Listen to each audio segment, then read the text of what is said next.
Hello guys, welcome to the channel maths concept academy. मेरा नाम रवि। मैं आपके लिए मैथमेटिकल कंटेंट और साथ ही साथ केवीएस की अपडेट लेके आता हूँ। तो मैं थोड़ा सा शुरू से बता देता हूँ। जैसा कि मैं आपको बता देता हूँ कि मेरी जो पढ़ाई है उसमें साइंस, मैथ, रीजनिंग, कंप्यूटर और अगर और डिटेल में जाओ तो physics, PGT level, chemistry, PGT. PGT stand for class 11th and 12th, PGT teacher के लिए, ठीक है ना। अब ना, तो ये मेरे सब्जेक्ट्स हैं, ठीक है ना। और भी बहुत सारे हैं, लेकिन केवीएस पीआरटी के ये 3 सब्जेक्ट आपके 50 नंबर के हैं। साइंस 20 नंबर की अभी तक, तो मैथ 20 नंबर की और 10 नंबर की रीजनिंग, तो कितने हो गए 50। और मैं पहले भी क्लियर कर चुका हूं कि अगर आपके इस 50 में से 45 प्लस आ जाते हैं, और बाकी सब्जेक्ट्स की भी बात कर रहा हूं, ठीक है ना। मैं ये नहीं कह रहा बाकी सब्जेक्ट्स नहीं करना, लेकिन बाकी सब्जेक्ट कॉमन हो गए, क्योंकि जो भी टीचिंग एग्जाम में बैठेगा सब टीचिंग सब्जेक्ट तो सभी ने पढ़े होंगे, चाहे एवरेज पढ़े हो, थोड़े पढ़े हो या ज्यादा पढ़े हो। ये सब्जेक्ट्स आपके लिए नए हैं मेरे हिसाब से, ठीक है ना। तो इस 50 में से जो 45 प्लस उठा लेगा वो सिलेक्शन में अपने आप को श्योर कर लेगा, ठीक है ना। बाकी इससे ज्यादा क्या कहूं, ठीक है। चलो, तो मैंने कहा आपके पास केवीएस पीआरटी में साइंस सेक्शन में, कौन से सेक्शन में, साइंस सेक्शन में आपके पास एक टॉपिक है जिसका नाम है हाइड्रोकार्बन। और मैंने जब चैप्टर मार्किंग की थी, यानी कि बताया था कौन सा चैप्टर किससे है, तो ये चैप्टर नंबर 4 क्लास 10th से आया है, ये मैंने बताया था, ठीक है ना। तो अब मैं स्टार्ट करता हूं हाइड्रोकार्बन। जैसा कि मैंने कहा था कि इसको पढ़ाने का एक सही तरीका है आप लोगों को मतलब मान लो आपका साइंस बैकग्राउंड नहीं है, इस हिसाब से मैं कह रहा हूं, ठीक है ना। आप लोगों को इसको पढ़ाने का एक सही तरीका होना चाहिए, और वो मैं आपको दिखाता हूं कि क्या होता है, ठीक है ना। और बताना कि सही है कि और आपको समझ आया कि नहीं आया, ठीक है ना। बेशक इंग्लिश में ये लिखा हुआ, मैं बाइलिंगुअल रहूंगा, ठीक है ना। हिंदी में पूरा समझाऊंगा और जो वर्ड होंगे उसे हिंदी में भी एक्सप्लेन करूंगा। अगर मैं हिंदी में रहता तो मैं इंग्लिश में समझाता, ठीक है ना, बात वही है। तो पहले हम थोड़ा सा बेसिक उठा लेते हैं, जो कि आपके पास छोटी क्लासेस से है, ठीक है ना। तो सबसे पहला बेसिक आप उठा के रखो। देखो किस किस बेसिक्स की जरूरत है। अब मैं मान के चल रहा हूं कि मेरे पास वो बच्चे हैं जिन्होंने जेबीटी करा है, वो बच्चे जिन्होंने डीएलएड करा है, जिन्होंने 10th के बाद साइंस कर ही नहीं है, ठीक है ना। तो अब देखो क्या करना है। सबसे पहले आपको समझना है कि एक एटम होता है जिसका नाम, एक एलिमेंट होता है जिसका नाम है कार्बन, एक तत्व होता है जिसका नाम होता है कार्बन। सबसे पहले याद करना है कि इसका एटॉमिक नंबर कितना होता है। एटॉमिक नंबर जिसे कहते हैं परमाणु क्रमांक। परमाणु क्रमांक, पता है ये चीज ना एक हेल्दी कंपटीशन क्रिएट करेगी। अब मैं इतना डिटेल में वीडियो बना रहा हूं ना, तो अगर बाकी भी डिटेल में बनाएंगे तो हेल्दी एनवायरनमेंट क्रिएट हो जाएगा। इसीलिए कहते हैं ना, जैसे आपने कहा सुनिए, आप अपने घर को साफ रखोगे, घर के आसपास साफ रखोगे, तो पूरा देश अपने आप साफ हो जाएगा, क्योंकि आपको देखा देखी दूसरा भी करेगा। वही मैं करने की कोशिश कर रहा हूं, बस देखते हैं कहां तक पहुंच पाते हैं, ठीक है ना। परमाणु क्रमांक इसका होता है 6। इसका परमाणु भार, हालांकि परमाणु भार का इस चैप्टर में कोई लेना नहीं है, लेकिन फिर भी एटॉमिक मास वो होता है 12। एक और चीज पता होना चाहिए कि जो कार्बन होता है इसके 3 आइसोटोप्स होते हैं। क्या होते हैं? आइसोटोप्स। हिंदी में कहते हैं समस्थानिक। जो मेरी साइंस की वीडियो रेगुलरली फॉलो कर रहा है, क्लास 9th का चैप्टर नंबर 3 में मैं ये पूरा डिटेल में बता चुका हूं, डिस्क्रिप्शन में डाल दूंगा, लेकिन फिर भी बता देता हूं। आइसोटोप्स वो होते हैं बच्चों जिनका, देखो लिखने का तरीका है, नीचे जो होते हैं वो परमाणु क्रमांक होते हैं, यानी कि एटॉमिक नंबर, ऊपर जो होता है एटॉमिक मास होता है। तो क्या हुआ मैं बताता हूं, कोशिश करता हूं कहानी बना के, जैसे वहां बताया था। कार्बन के जब एलिमेंट मिलते हैं, जैसे आपको कोई एलिमेंट मिला तो आप खोज करोगे, पता लगाओगे कि कौन सा एलिमेंट है। तो इन्हें 3 एलिमेंट ऐसे मिले जिनकी सारी प्रॉपर्टीज कार्बन की तरह थी, जिनकी सारी प्रॉपर्टीज कार्बन की तरह थी, बस इनके परमाणु द्रव्यमान अलग थे, बस इनके परमाणु द्रव्यमान अलग थे। तो फिर इन्होंने इसको नाम क्या दे दिया? आइसोटोप्स। तो डेफिनेशन क्या होती है? आइसोटोप्स वो तत्व या वो होते हैं, दो एलिमेंट्स जिनके परमाणु भार भिन्न होते हैं, बट परमाणु क्रमांक समान होते हैं। इंग्लिश में isotopes are those elements whose atomic numbers are same but atomic masses are different. Atomic masses are different, तो इनको क्या कहते हैं हम? आइसोटोप्स कहते हैं। ठीक है ना, आई होप क्लियर हो गया होगा। ठीक है ना, ओके ना। फिर भी नहीं हुआ तो कमेंट में आप दोबारा पूछ सकते हो, मैं दोबारा बता दूंगा। ठीक है, सबसे पहली चीज तो ये पता होनी चाहिए। अब दूसरी चीज क्या पता होनी चाहिए?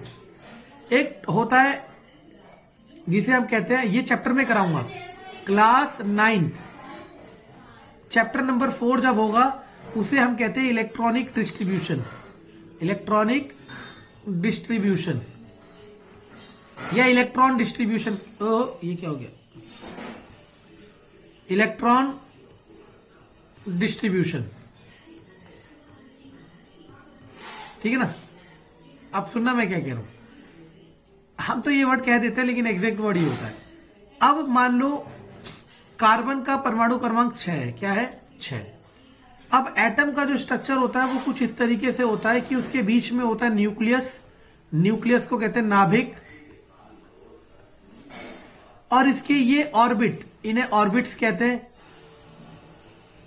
हिंदी में कहते हैं कक्ष। इनमें इलेक्ट्रॉन्स घूम रहे होते हैं। क्या घूम रहे होते हैं? इलेक्ट्रॉन्स घूम रहे होते हैं। कौन घूम रहे होते हैं? इलेक्ट्रॉन्स घूम रहे होते हैं। इलेक्ट्रॉन्स को हिंदी में भी इलेक्ट्रॉन्स ही कहते हैं। ठीक है ना, अब सुनना मैं क्या कह रहा हूं। तो ये जो इलेक्ट्रॉन्स इसमें घूम रहे होते हैं, अब किस कक्ष में? पहले वाले कक्ष को, पहले वाले कक्ष को नाम K दे दिया, फिर L, फिर M, फिर N, फिर O। किस कक्ष में कितने इलेक्ट्रॉन आएंगे ये भी साइंटिस्टों ने बता दिया। तो इन्होंने बता दिया भाई K, L, M, N, O 2, 8, 18, 32 so on, ऐसे करके एलिमेंट, मतलब ऐसे करके इलेक्ट्रॉन्स आएंगे। मतलब इसका क्या मतलब है समझने की कोशिश करना कि पहले कक्ष में सिर्फ 2 ही इलेक्ट्रॉन आ सकते हैं, दूसरे कक्ष में मैक्सिमम 8 इलेक्ट्रॉन आ सकते हैं। अब इसी को ध्यान रखते हुए कार्बन की बात करते हैं। कार्बन का परमाणु क्रमांक कितना है दोस्तों? 6।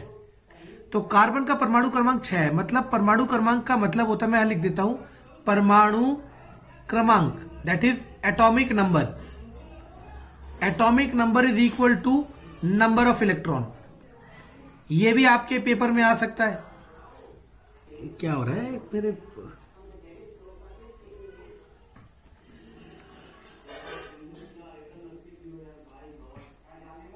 Atomic number is equal to number of electron. ठीक है, atomic number is equal to number of electron. अब यानी कि कार्बन पे कितने इलेक्ट्रॉन है? 6। अब 6 इलेक्ट्रॉन अगर इसके भरे जाएंगे, अगर इसके 6 इलेक्ट्रॉन भरे जाएंगे तो पहले में मैक्सिमम कितने आ सकते हैं? 2। तो 6 में से 2 तो यहां जाएंगे बच्चों। दूसरे में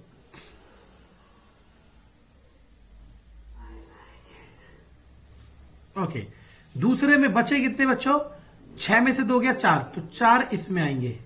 तो हमने क्या देखा, कार्बन के, अगर मैं इसका स्ट्रक्चर बनाता हूं, देखते रहना, बिल्कुल बेसिक से लेके चल रहा हूं, इससे बेसिक नहीं हो सकता। ये क्या हो रहा है? ओके, अगर कार्बन का परमाणु क्रमांक 6 है, परमाणु क्रमांक 6 है, तो इसका एटॉमिक स्ट्रक्चर यानी कि एटम का स्ट्रक्चर इस तरीके से होगा कि पहले ऑर्बिट में, पहले कक्ष में 2 इलेक्ट्रॉन होंगे और दूसरे कक्ष में 4 इलेक्ट्रॉन होंगे। ठीक है ना, जरूरी नहीं है एक तरफ, ऐसे भी हो सकता है, पहले कक्ष में 2 इलेक्ट्रॉन, दूसरे कक्ष में 4 इलेक्ट्रॉन, कैसे भी हो सकता है, लेकिन होगा ऐसे ही। ठीक है, इसी तरीके से मैं हाइड्रोजन की बात करता हूं। किसकी बात करता हूं? हाइड्रोजन की। हाइड्रोजन का सिंबल होता है H। इसका परमाणु क्रमांक जो होता है, परमाणु क्रमांक जिसे कहते हैं एटॉमिक नंबर, दैट इज 1। इसका परमाणु भार जो होता है, परमाणु भार, दैट इज 1। ठीक है ना, अब सुनना मैं क्या कहने की कोशिश कर रहा हूं। हमें चैप्टर 4 में बाहर से कोई लेना देना नहीं है, हमें क्रमांक से लेना देना है, दैट इज एटॉमिक नंबर। यहां से मैं बेस स्टार्ट करूंगा इसका, देखते रहना कितना मजा आएगा। तो अगर मैं हाइड्रोजन का परमाणु क्रमांक 1 है, तो यानी कि इसमें इलेक्ट्रॉन भी कितने? 1 ही है। और कक्ष कैसे बनाते हैं? ऐसे 2, 8, 18, 32 so on। तो पहले में इस पे 1 ही इलेक्ट्रॉन है और पहले में मैक्सिमम कितने आ सकते हैं? 2। तो यानी कि इसका 1 इलेक्ट्रॉन। तो हाइड्रोजन का अगर मैं स्ट्रक्चर बनाऊं तो इस तरीके से होगा हाइड्रोजन का स्ट्रक्चर कि उसमें कितने इलेक्ट्रॉन होंगे? 1। ये बात समझ आ गई आपको? चलो अब इन दोनों बात को ध्यान रखते हुए बेसिक कंसेप्ट बता रहा हूं क्लास 9th का, ठीक है ना। इन दोनों बात को ध्यान रखते हुए क्लास 9th का कंसेप्ट है। इसके बाद मैं क्लास 10th के कंसेप्ट पे चलूंगा और देखना फिर आपको समझ कितना बेहतरीन आएगा, ठीक है ना। और मेरे को देखा देखी बाकी लोग भी यही करेंगे तो आपको तो फिर भी फायदा है, ठीक है ना। आप फायदे में रहोगे चाहे कोई भी सिचुएशन हो, आप फायदे में रहोगे चाहे कोई भी सिचुएशन हो, अगर मेरे को फॉलो करते हो तो, ठीक है। चलो छोड़ो, क्योंकि मुझे फॉलो नहीं करोगे तो बाकी लोगों को पता चल जाएगा कि ये वाली चीज चल नहीं रही है, वो इसको हटा देंगे। मुझे फॉलो करोगे तो वो फॉलो करेंगे और आपका अल्टीमेट फायदा होगा। क्लास 9th में अब एक और चीज है, हमने पढ़ा था जैसे अब कार्बन और हाइड्रोजन, अब मैं मान के चलता हूं ये कार्बन और हाइड्रोजन आपस में मिल रहे हैं मतलब रिएक्शन कर रहे हैं, तो ये क्या बन पाएंगे। तो मैंने देखा कार्बन के लास्ट में 4 इलेक्ट्रॉन है, 2, 3 और 4। हाइड्रोजन के लास्ट में 1 इलेक्ट्रॉन है। अब एक चीज समझना, कार्बन का भरा था 2 और 4, हाइड्रोजन का भरा था 1। ये जो लास्ट वाली ऑर्बिट होती है ना, इसमें जो इलेक्ट्रॉन होता है इसे कहते हैं वैलेंस इलेक्ट्रॉन। क्या कहते हैं? वैलेंस इलेक्ट्रॉन, और हिंदी में कहते हैं संयोजक इलेक्ट्रॉन। इसकी लास्ट वाली यही है, इसके ये है वैलेंस इलेक्ट्रॉन। अब इस वैलेंस इलेक्ट्रॉन का क्या महत्व है समझना। मान लो ये आपका घर है, ठीक है ना, यहां मेन गेट है, फिर अंदर बहुत सारे कमरे, सबके अपने अपने गेट और ताले हैं, ठीक है ना। चोर के लिए सबसे इंपॉर्टेंट पार्ट क्या होगा? ये वाला ताला तोड़ना या अंदर वाला ताला तोड़ना? सबसे मेन पार्ट होगा ये मेन गेट से अंदर एंटर करना, समझ आ रहा है मैं क्या कह रहा हूं? बस यही चीज। तो एटम, मानो ये कार्बन का मैं एटम बनाता हूं, परमाणु बनाता हूं 2 और 4। तो अगर कोई एलिमेंट अटैक करेगा इस पे या फिर कोई भी इस पे रिएक्शन करेगा, तो सबसे पहले किससे डील करेगा? वो बाहर वाले इलेक्ट्रॉन से। किससे डील करेगा? बाहर वाले इलेक्ट्रॉन से। और उन्हीं बाहर वाले इलेक्ट्रॉन्स को हम क्या कहते हैं? Valence electron. उन्हीं बाहर वाले इलेक्ट्रॉन्स को हम क्या कहते हैं? Valence electron. क्या कहते हैं? Valence electron. बस यही वैलेंस इलेक्ट्रॉन मैं दिखा रहा हूं। अब मैंने हाइड्रोजन को डॉट से दिखाया, सॉरी कार्बन को डॉट से, हाइड्रोजन को क्रॉस से। ये बस अंतर दिखाने के लिए था जब मैं पेन से करता था, लेकिन मैं तो भूल ही गया। अब तो मैं बहुत आगे बढ़ चुका हूं, बस सही है ना। अब मैंने डिफरेंट कलर यूज कर लिया। अब सुनना होगा क्या। कार्बन के लास्ट में 4 है, लेकिन आपने क्या पढ़ा था? 2, ये पढ़ा था ना 2, 8। मतलब दूसरी ऑर्बिट में मैक्सिमम कितने इलेक्ट्रॉन हो सकते हैं बच्चों? 8। दूसरी ऑर्बिट में मैक्सिमम कितने इलेक्ट्रॉन हो सकते हैं? 8। इसका मतलब क्या होता है मैं बताता हूं। जैसे कार्बन का 2 और 4 है, लेकिन हमने बताए थे KLMN so on 2, 8 so on। तो L में 8 इलेक्ट्रॉन का मतलब ये है ना बच्चों कि अगर L वाली कक्ष, मतलब दूसरी कक्ष में 8 इलेक्ट्रॉन किसी के भी आ गए, अगर दूसरी कक्ष में किसी के भी 8 इलेक्ट्रॉन आ जाएंगे, अगर दूसरी कक्ष में किसी के भी 8 इलेक्ट्रॉन आ जाएंगे, तो वो स्टेबल हो जाएगा। क्या हो जाएगा? स्टेबल। स्टेबल का मतलब है अब वो किसी से रिएक्ट नहीं करेगा। जैसे मैं आपको एक कहानी समझाता हूं। ये आप हो, ठीक है ना। अभी आपको महंगाई से फर्क पड़ रहा है, अभी आपको ये फर्क पड़ रहा है पेपर टफ आएगा आसान आएगा, अभी आपको ये फर्क पड़ रहा है कि बीएड को शामिल करेंगे नहीं करेंगे, आपको ये फर्क पड़ रहा है वैकेंसी कब आएगी। जिस दिन आपकी जॉब लग जाएगी, आपके लिए ये सब टॉपिक नेसेसरी रहेंगे ही नहीं। पता है क्यों? मेरी नजरों में आप स्टेबल पोजीशन पे चले गए हो, आप एक स्टेबल कॉन्फ़िगरेशन पे चले गए हो। अब आपको इन सब चीजों से कोई लेना देना नहीं है। सिमिलरली एटम में भी ऐसी होता है। जिस एटम की बाहर वाली कक्ष, देखो L वाली में 4 है, लेकिन होने कितने चाहिए थे? 8। अगर कार्बन की L वाली में 8 हो जाएंगे तो कार्बन स्टेबल हो जाएगा। स्टेबल का मतलब है अब वो किसी से रिएक्ट नहीं करेगा, अब वो अपने आप में रहेगा। समझ आ रहा है मैं क्या कह रहा हूं? अपने आप में रहेगा। बस यही चीज हमें समझनी है। अब देखो होगा क्या, देखो अब कार्बन के 4 है और हाइड्रोजन का 1 है, लेकिन कार्बन के लास्ट में 8 होने चाहिए थे, और इसी तरीके से हाइड्रोजन के लास्ट में बच्चों कितने होने चाहिए थे? 2। तो अब क्या करेगा? जब भी कार्बन हाइड्रोजन आपस में मिलेंगे ना, तो कार्बन 4 हाइड्रोजन से मिलेगा, कभी भी अकेले हाइड्रोजन से नहीं मिलेगा। कार्बन कितने हाइड्रोजन से मिलेगा? 4 हाइड्रोजन से। किस तरीके से मिलेगा? इस तरीके से, एक हाइड्रोजन यहां आएगा, एक यहां आएगा, एक यहां आएगा, एक यहां आएगा, और हाइड्रोजन अपने अपने इलेक्ट्रॉन उनके पास होंगे, ये रे। अब कार्बन को अपने 8 इलेक्ट्रॉन कर रहे हैं, 2 2 4 2 6 2 8।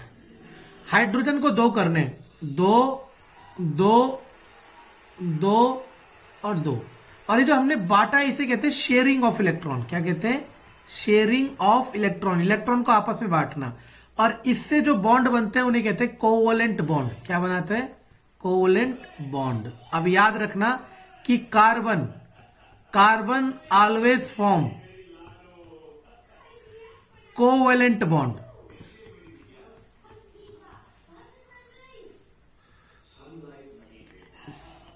हिंदी में कोवलेंट को कहते हैं सह संयोजी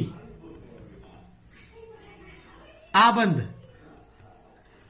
अब आप में से कोई ये भी पूछ सकता है सर बॉन्ड किसे कहते हैं, तो वो भी बता देते हैं, सब बताएंगे और कमेंट में बताना कि समझ आया या नहीं, ठीक है ना। और बाकी तो आपको पता ही है। सबसे पहले समझते हैं बॉन्ड किसे कहते हैं, बिल्कुल आबंध किसे कहते हैं। बिल्कुल सिंपल लैंग्वेज, इससे मुश्किल नहीं हो सकता। ये नहीं है, ये वाला डॉट है, ठीक है ना। एक दीवार है, दीवार पे आपको एक पेपर चिपकाना है, पेपर में कुछ लिखा हुआ है। पेपर में यहां ग्लू लगाओगे, गोंद लगाओगे। मान लो ये ईंटें हैं, ईंटों को चिपका के घर बनाना है, तो क्या लगाओगे? सीमेंट, मोटार जिसे कहते हैं, सीमेंट लगाओगे, ठीक है ना। यानी कि सीमेंट और ये गोंद ये क्या काम कर रहे हैं? ये एक फोर्स ऑफ अट्रैक्शन का काम कर रहे हैं, फोर्स ऑफ अट्रैक्शन का काम कर रहे हैं। ये वाला ग्लू फोर्स ऑफ अट्रैक्शन का काम कर रहा है किसके बीच में? पेपर के और दीवार के, पेपर के और दीवार के बीच में, सीमेंट ईंटों के बीच में, है ना। तो बॉन्ड की डेफिनेशन होती है force of attraction between two atoms और मॉलिक्यूल्स, कुछ भी हो सकता है, to make them together. Hindi में दो परमाणु अणुओं तथा यौगिकों के बीच में लगने वाले आबंध को, लगने वाले आकर्षण बल को आबंध कहते हैं। और आबंध कुछ भी हो सकता है, ठीक है ना। अब आबंध के दो टाइप होते हैं, ये इस चैप्टर में पढ़ेंगे, क्लास 10th चैप्टर 4 में पढ़ेंगे। एक कोवलेंट बॉन्ड होता है जिसे सह संयोजी आबंध, और एक आयनिक बॉन्ड होता है जिसे कहते हैं आयनिक आबंध, ठीक है ना। आबंध दो तरह के होते हैं, ये चैप्टर 4 में पढ़ेंगे, क्लास 10th, ठीक है। मैं फिलहाल वो डाटा बताया जा रहा हूं जो क्लास 9th का आपके लिए जरूरी है। तो आपने क्या देखा, कार्बन और हाइड्रोजन इस तरीके से जुड़ेंगे, carbon hydrogen hydrogen hydrogen hydrogen.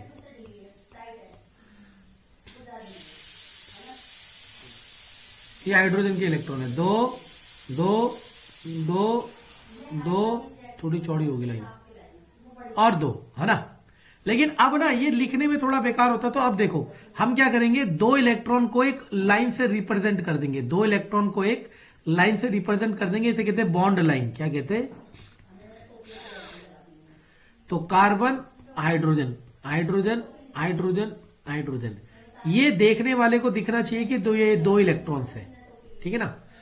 इसी तरीके से अगर मैं हाइड्रोजन की बात करूं कि दो हाइड्रोजन आपस में मिलेंगे, क्लास 9th का है, we will cover this in class 9th chapter 4 also, ठीक है ना। बट फिलहाल समय की डिमांड के हिसाब से मैं बताया जा रहा हूं। तो हाइड्रोजन के लास्ट में कितने इलेक्ट्रॉन थे? एक, इसके भी लास्ट में एक। लेकिन हमने पढ़ा था हाइड्रोजन के लास्ट में एक, लेकिन KLMN पढ़ते हैं 2 8 सोन, तो K में 2 होने चाहिए, लेकिन है कितने? एक। अगर हाइड्रोजन के K में 2 इलेक्ट्रॉन हो जाएंगे तो वो क्या हो जाएगा? स्टेबल हो जाएगा। तो बस ये इसके साथ शेयर कर लेगा और ये इसके साथ। अगर इसी को मैं बॉन्ड लाइन से रिप्रेजेंट कर दूं तो H और H ऐसे बना सकते हो, ठीक है ना। तो ये था क्लास 9th का बेसिक जो आपको जरूरी था, क्लास 9th का बेसिक जो आपको जरूरी था किसके लिए? इस चैप्टर को समझने के लिए, ठीक है ना। अब आ जाते हैं हम अपने चैप्टर पे, ठीक है ना। और अगर आपने ढंग से समझा तो वंस फॉर ऑल ये पूरे जितने भी नंबर का आएगा आपको सब देगा। एक एक लाइन पढ़ते हैं। अच्छा, सबसे पहले तो मैं जब भी पढ़ाता हूं तो मैं सबसे पहले पढ़ाता था, मैं इस बात को बात करता था कि कार्बन एंड इट्स कंपाउंड, कि भैया क्या हो रहा है ये,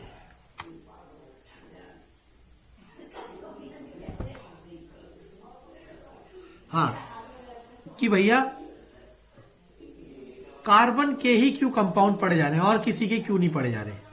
तो आप अपनी डेली लाइफ में इमेजिन करना, कोई सी भी चीज, चाहे कोई सी भी चीज हो, उस अगर आप 10 चीज इमेजिन करोगे तो 10 में से 9 में कार्बन मिलेगा ही मिलेगा। अब आप इंटेंशनली ऐसी चीज इमेजिन करोगे जिसमें कार्बन ना हो तो एक अलग चीज है, ठीक है ना। कार्बन मैक्सिमम कंपाउंड फॉर्म करता है, और आप देखोगे, जैसे मैं एक एग्जांपल, बहुत प्योर एग्जांपल क्लियर करता हूं। जैसे एक पेड़ का एग्जांपल लेते हैं, किसका एग्जांपल लेते हैं, एक पेड़ का। पेड़ कौन सी गैस लेता है, कार्बन डाइऑक्साइड, और क्या छोड़ता है, ऑक्सीजन। हमारा भी ऐसी है, हम ऑक्सीजन लेते हैं, कार्बन डाइऑक्साइड। तो एक्चुअल में पेड़ ने क्या किया, पेड़ की जो लकड़ियां हैं, पेड़ की जो पत्तियां हैं, जो भी हैं, वो सारा कार्बन कंटेंट है। क्या है, कार्बन कंटेंट है। यानी कि एक पेड़ अगर 10 साल तक जिंदा रहा तो 10 साल तक उसने कॉन्टिन्यूसली, मतलब फोटोसिंथेसिस प्रोसेस के हिसाब से वो भी बताएंगे, 10 साल तक उसने कार्बन अपने अंदर स्टोर करा। और अगर आप उस पेड़ को काट के जला देते हो तो उसने, पेड़ ने जो 10 साल में काम किया, 10 साल में काम मतलब अपने अंदर जितना भी कार्बन स्टोर किया 10 साल में, वो सारा का सारा कार्बन आप एक बारी में बाहर निकाल दोगे, ठीक है ना। चलो, तो कार्बन वहां भी है, कार्बन हर जगह है, ठीक है ना। बस यही है, इसीलिए इस चैप्टर का नाम है। और अभी जब पढ़ेंगे तो देखो, in the last chapter we came to many compound importance to us. कह रहा है क्लास 9 की बात कर रहा है या फिर किसी की भी बात कर रहा है कि हमने बहुत सारे कंपाउंड पढ़े। In this chapter we will study about some more interesting compound and their properties. Also we will learn about the carbon and, देखो कार्बन का जो सिग्निफिकेंस है, जो इंपॉर्टेंस है, वो सब पढ़ेंगे, ठीक है ना। देखो, ये कह रहा है मेटल से बनी चीज, ग्लास से बनी चीज, अदर, ये सब लिखना है, बकवास चीजें, ठीक है ना। अब इस वाले स्टेंजा पे आते हैं। Look at the item at the, अच्छा ये इसी टेबल के ऊपर है, यहां से आ जाओ। Food, clothes, medicine, books, many of the thing that you listen, all are based on the versatile element carbon. मैंने भी यही कहा, मैंने कहा जितनी भी चीजें आप अपने आसपास देख रहे हो, उसमें से मैक्सिमम ऑफ द चीजें, मैक्सिमम ऑफ द थिंग्स किसके कंपाउंड से बनी होती है, कार्बन से बनी होती है, ठीक है ना। इन एडिशन, यार मेरा बोर्ड पे क्या हो रहा है, okay now, in addition all living structures. अब लिविंग स्ट्रक्चर्स पे भी आ गया कार्बन बेस्ड। मैंने तो बताया, जैसे आपकी बात करते हैं तो आप क्या लेते हो, आप ऑक्सीजन लेते हो और कार्बन डाइऑक्साइड छोड़ते हो। आप खाना खाते हो, खाना किसमें चेंज होता है, ग्लूकोज में। आप जो भी खाओ, चाहे पिज्जा खाओ, चाहे रोटी खाओ, चाहे कुछ खाओ, वो सब चेंज होगा ग्लूकोज में। ग्लूकोज का फॉर्मूला C6H12O6, उसमें भी कार्बन है, तो वो अनडायरेक्टली वही कह रहा है, indirectly. The amount of carbon present in the earth crust and its atmosphere is quite मियर्स, ठीक है ना। The earth crust has only 0.02% carbon in the form of minerals like carbonates, hydrogen carbonates, coal and petroleum. समझे? तो सुनना, carbon earth crust में 0.02% के form में, किसमें, मिनरल में, मतलब मिनरल की फॉर्म में बहुत कम मात्रा में है, ठीक है ना। एंड एटमॉस्फेयर में 0.02% कार्बन डाइऑक्साइड है, ये भी बहुत कम है। और कार्बन डाइऑक्साइड बढ़ जाएगी तो बच्चों क्या होगा, ये मैं बता चुका हूं, कार्बन डाइऑक्साइड बढ़ जाएगी तो ग्लोबल वार्मिंग होगा, क्योंकि वो जो गैसें आ रही हैं उन्हें, सॉरी, जो सनलाइट आ रही है उसे ट्रैप कर देगा कार्बन डाइऑक्साइड। मानो अर्थ है, अर्थ का एटमॉस्फेयर में कार्बन डाइऑक्साइड क्लियर, तो सनलाइट जो भी आएगी वो अर्थ एटमॉस्फेयर में ट्रैप हो जाएगी, और जिससे वो क्या करेगी, ग्लोबल वार्मिंग करेगी। क्या करेगी, वैसे इस इफेक्ट को तो ग्रीन हाउस इफेक्ट कहते हैं, और उससे जो होगा वो क्या होता है, global warming. In spite of all this small amount of nature, मतलब कार्बन थोड़ा अमाउंट का है, the importance of carbon seems to be immense, लेकिन इसकी इंपॉर्टेंस क्या हो जाती है, बहुत ज्यादा हो जाती है। In this chapter we will study about the product. देखो कह रहा है अमाउंट बहुत कम है, लेकिन इसकी यूजेज और प्रॉपर्टी बहुत ज्यादा हो जाती है। तो चलो देखते हैं क्या क्या है। In the previous chapter we have, देखो यहां पे एक वर्ड है आयनिक आवन, इसे क्या कहते हैं, आयनिक आवन। We saw ionic compound have high melting point and boiling point, conduct electricity. Okay देखो, अब हम इसको मैं समझाता हूं इस वाले टॉपिक में। देखो यही चीज करेंगे ना वो लोग, तो आपको फायदा हो जाएगा। तो मैंने बताया था एक होता है आयनिक बॉन्ड। यार ये क्या हो रहा है, मेरा ये बोर्ड खराब क्यों हो रहा है। चलो, आयनिक बॉन्ड की बात करते हैं। आयनिक बॉन्ड जो होता है, जो ट्रांसफर ऑफ इलेक्ट्रॉन की वजह से बनता है, ट्रांसफर ऑफ इलेक्ट्रॉन्स। और जो कोवलेंट बॉन्ड होता है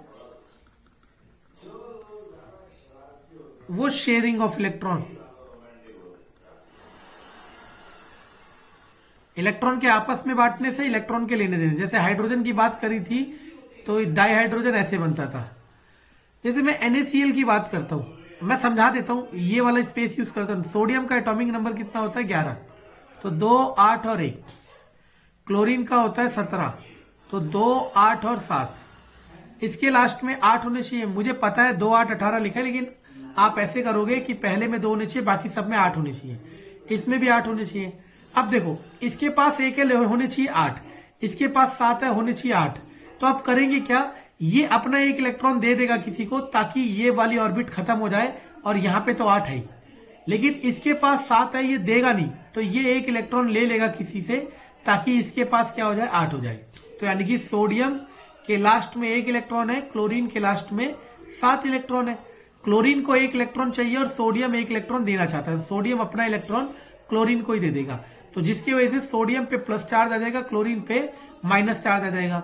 और आपने बचपन से पढ़ा है, प्लस और माइनस आपस में क्या करते हैं? अट्रैक्ट करते हैं। अगर वो आपस में अट्रैक्ट करते हैं तो वो क्या बना देंगे? NaCl। क्या बना देंगे? NaCl। ये जो इलेक्ट्रॉन का ट्रांसफर हुआ ना, इसके वजह से जो बॉन्ड बनते हैं उन्हीं को कहते हैं आयनिक बॉन्ड। हम इस चैप्टर में डिटेल में पढ़ेंगे, लेकिन नाम आ गया तो मैंने सोचा साथ ही साथ समझाते चलूं थोड़ा थोड़ा। जब चैप्टर में डिटेल में आएगा मैं बताऊंगा ही, ठीक है ना, एक एक लाइन। ठीक है, अब देखो, अब आयनिक बॉन्ड के बारे में 2 बातें लिखी हुई है। क्या क्या लिखी हुई है? पहला, high melting point and boiling point. दूसरा, conduct electricity in molten state.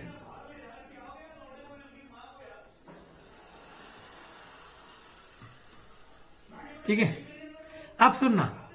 अब इन दोनों बातों को मैं एक्सप्लेन करता हूं और आप समझने की कोशिश करना कि आपके लिए वैल्यूएबल है कि नहीं है, उस पॉइंट ऑफ टाइम पे समझाई जाए या ना जाए। ठीक है ना, डायरेक्ट सैचुरेटेड अनसैचुरेटेड हाइड्रोकार्बन से स्टार्ट करना बेवकूफी होती है। आप लोगों के रिस्पेक्ट में कह रहा हूं, अगर आप साइंस स्ट्रीम के बच्चे हो, 11th के बच्चे हो, 12th के बच्चे हो, तो वो सही है अपनी जगह। लेकिन जब आप KVS PRT की तैयारी कर रहे हो और आपके पास साइंस आता है और आपका साइंस बैकग्राउंड नहीं है, तो पहले से करना चाहिए। लेकिन ये बात आपके नहीं समझ आएगी। चलो देखो, एक बॉन्ड होता है आयनिक बॉन्ड, एक बॉन्ड होता है कोवलेंट बॉन्ड। तो अब आपको मैं बताता हूं, दोनों में से स्ट्रॉन्गर होता है कोवलेंट बॉन्ड, सॉरी स्ट्रॉन्गर होता है आयनिक बॉन्ड। मेरी जबान कभी कभी मेरा साथ नहीं देती है। दोनों में से स्ट्रॉन्गर क्या होता है? Ionic bond. अब मैं ये याद करने के लिए आपके लिए बहुत आसान बता देता हूं कि आपको कैसे याद होगा कि दोनों में से स्ट्रॉन्गर आयनिक बॉन्ड होता है। ठीक है ना, आयनिक बॉन्ड में क्या होता है? लेना देना होता है, और इसमें क्या होता है? शेयरिंग होता है। ये बस एक लॉजिक है, और इस लॉजिक से आपको याद करने में बहुत आसानी होगी कि आयनिक स्ट्रॉन्गर होता है कोवलेंट। ठीक है ना, बस एक लॉजिक है, मतलब याद करने का एक शॉर्ट ट्रिक। ऐसे भी देखो, शेयरिंग होता है फैमिली में। फैमिली में हम क्या करते हैं? शेयरिंग करते हैं, चीजों को एक दूसरे के साथ बांटते हैं। और ट्रांसफर कहां होता है? लेना देना, इसे हम कहते हैं लेन देन। लेन देन किस में होता है? इसे मैं कहता हूं, लिख देता हूं, बोलूंगा नहीं, माँ बाप से, भाई बहन से मिलने वाला। और ये होता है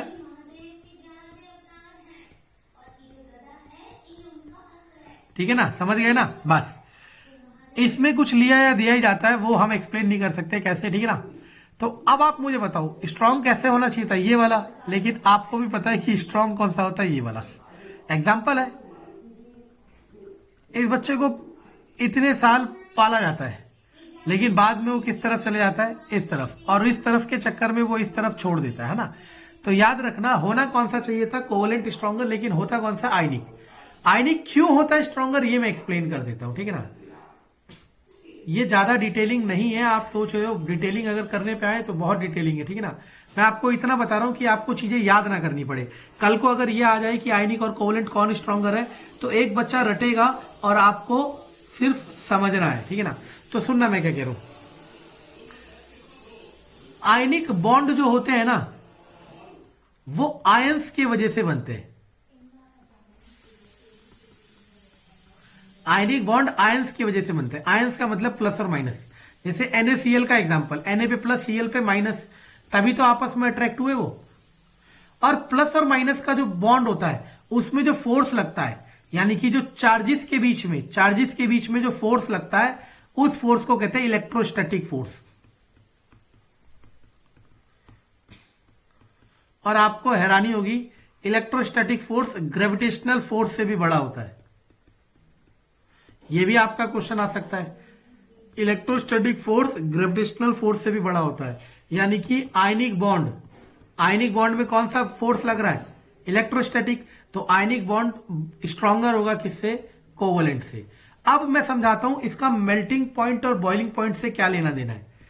मानो ये एक सॉलिड है, इसके एटम पास पास है।